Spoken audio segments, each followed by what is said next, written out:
decided that they did not want to watch the presidential debates. What time does it start? I don't own a TV, so it's all good. Part of me is like, I kind of like to see what on earth they're saying to each other, but alas, I think poetry and the arts are much, much more important. We have a phenomenal feature actually from pretty much the opposite side of the planet. Ladies and gentlemen, the Howman of South Africa, Francois LaRue, is our feature this evening.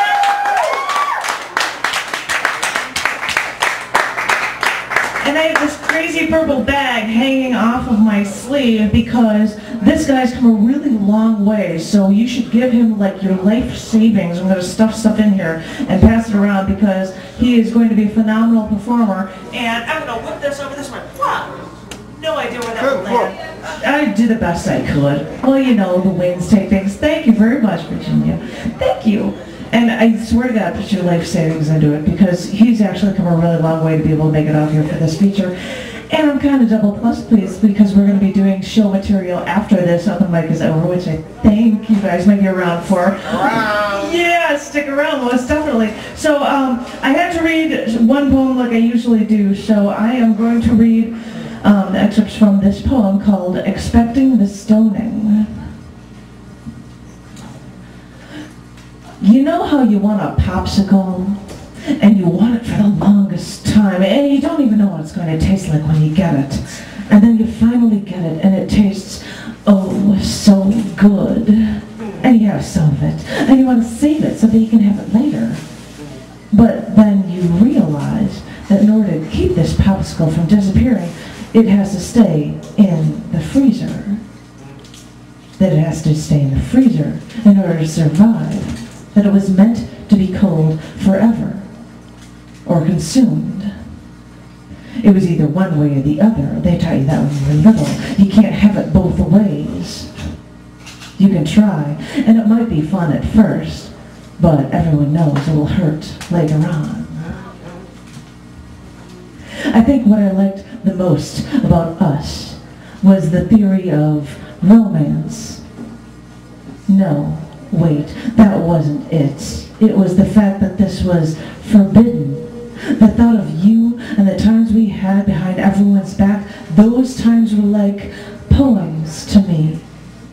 And it was so nice for me to fantasize. And what did it get me? I didn't know you were a popsicle that would melt when you were exposed to any sunlight or any heat at any time. I didn't know you were a snowman that I made in my backyard when I was little. A snowman that was fully equipped with a carrot nose, like Pinocchio. No, wait, like you. With black rocks for eyes, like you.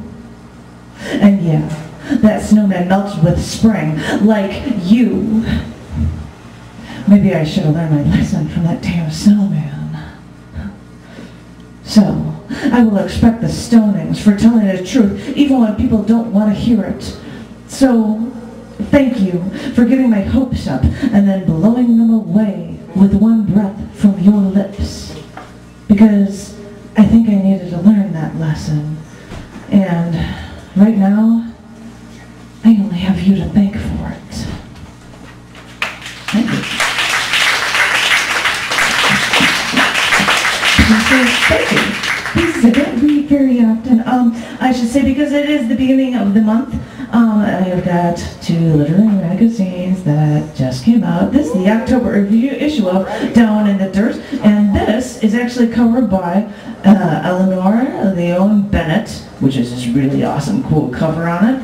And just because it's so cool, I'm not going to see all these marks. I'm not going to read any of those to you. I'm going to read something from cc&d magazine, which is the October issue. This is actually a shot from the once to be ZRD Studios, which is kind of funny with the little guys on there. But there are a bunch of marks that I have in here, but I decided that I was only going to read one poem from this to share with you.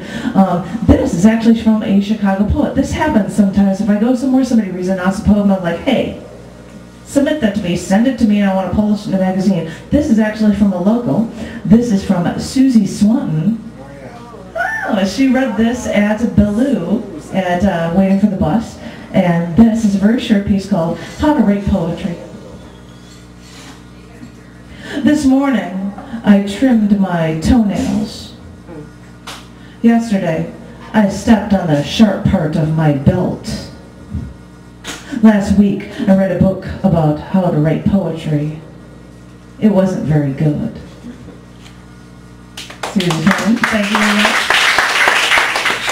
Short. And what I want is from anybody to come up here and share their life story with me. Because as our open mic feature this evening says, doing things experimentally with music, you have to do everything you can to let your feelings out. Because when you do, you have no idea what additional feelings will come from there. So I want everybody to tell me, spill out your life story, I think. I'm wondering about that.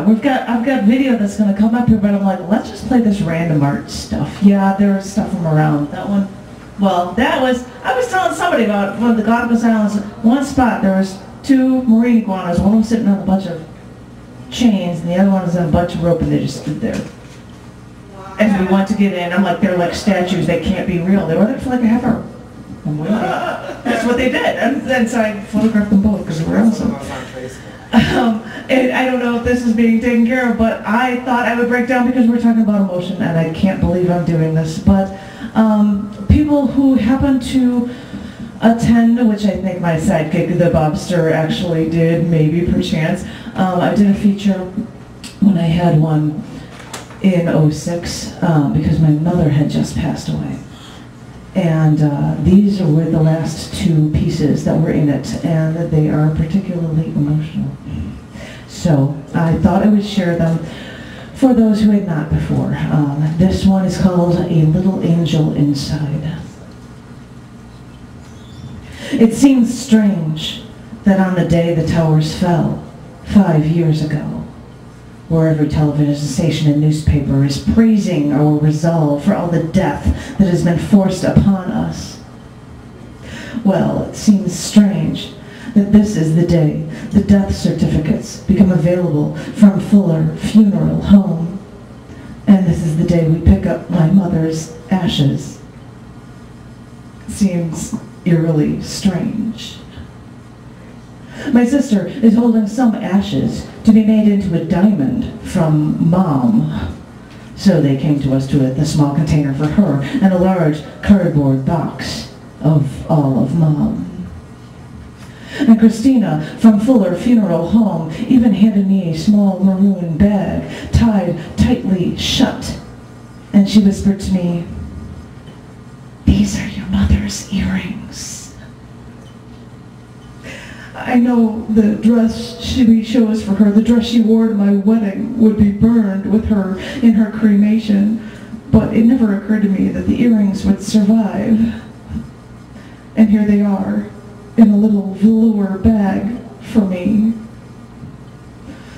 Like how people try to keep something from the fall of the World Trade Centers who lived through that horrendous day.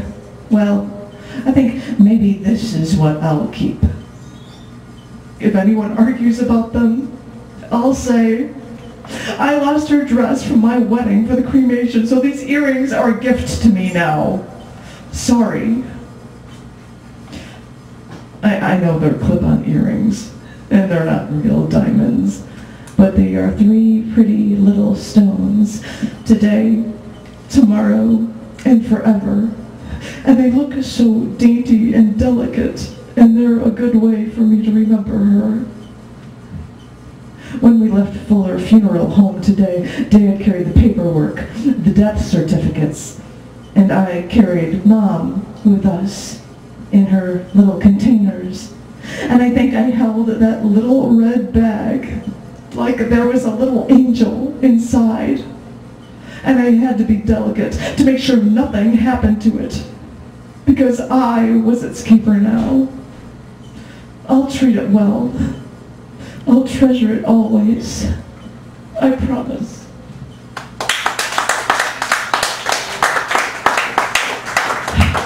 Thank you. And now, lucky me, I get to do another one. This is the last one from the feature, which is, I just doing it this way. This is called Just Let Her Rest. It was heavy. Heavy the way I felt after I let the news sink in that my mother died.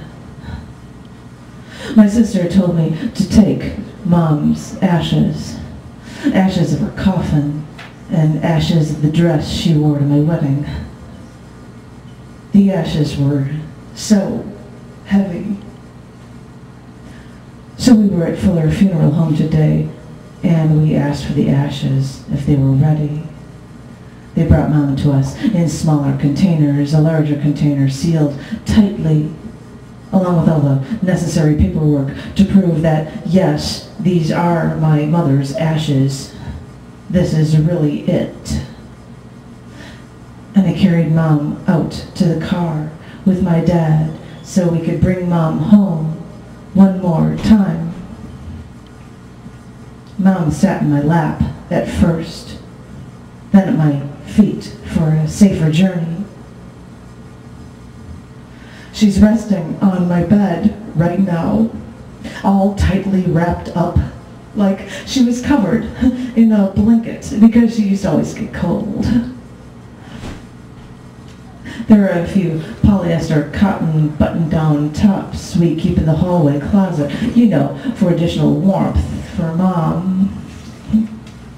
We keep them in the closet still because we kids visit, and I've been wearing one of them because I get cold in the air conditioning in the afternoons here.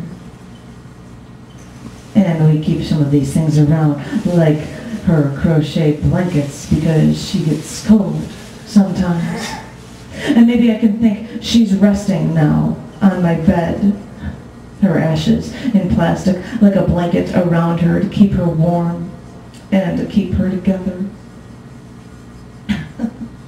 I probably sound delirious talking this way, but saying these things makes it easier to handle right now.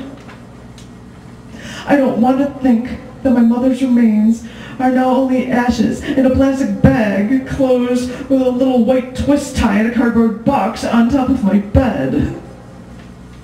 I don't want to think of her that way. Really. I'd rather think she's resting now before I take her back to where she used to live. She's my mom. I even just had to put her under the blankets, you know, with a little room at the top for her head, wherever it may be. I even had to put my arms around her like I wanted to do while she was still alive, dying. So I even put my arms around her and cried. So, give her a rest. She's needed it for so long. Just let her rest.